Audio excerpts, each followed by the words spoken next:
L'artiste Nguissa fait son comeback sur la scène musicale camerounaise. De son vrai nom Jules Emmanuel Lobé, le chanteur qui surfe sur des airs de makossa, de rumba et de ballade, a dévoilé ses 3 nouvelles galettes musicales à la presse et au public de la Chaumière de Douala, à la faveur d'un showcase véritablement couru. Les 3 chansons, en fait, sont Setowa, Eyala et Nanana. Setowa est une querelle, c'est une dispute où la femme prend la parole et dit ses 4 vérités à son homme qui n'a pas été très gentil ces derniers temps-là.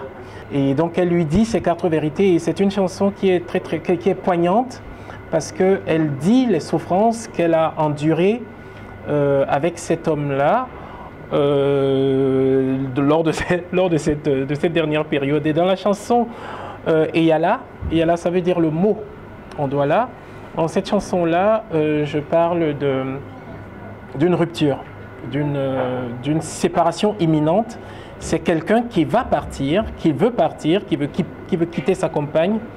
Et sa compagne qui lui dit, écoute, j'ai remarqué que chaque fois que je m'engage dans une relation, il arrive toujours un moment où le principal concerné s'arrange à me quitter. Mais sache-le, toi, si tu dois me quitter, tu m'emmènes avec toi.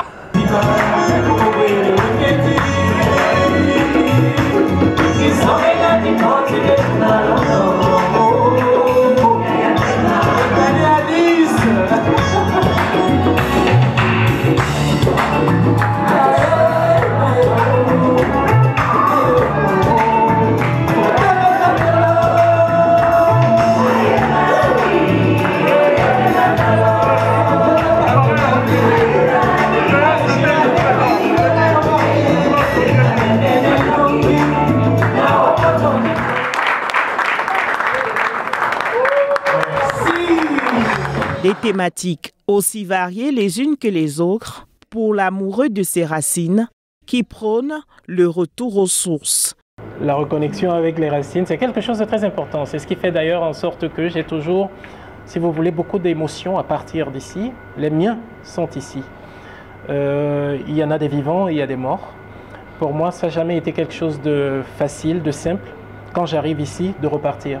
C'est souvent en larmes que je repars, mais je m'arrange à ce que ça ne se voit pas. C'est ainsi qu'en décembre dernier, par exemple, je suis allé jusqu'à Kribi pour rencontrer Eko Roosevelt. L'artiste envisage des collaborations avec des baobabs, de la musique camerounaise et en particulier du makossa.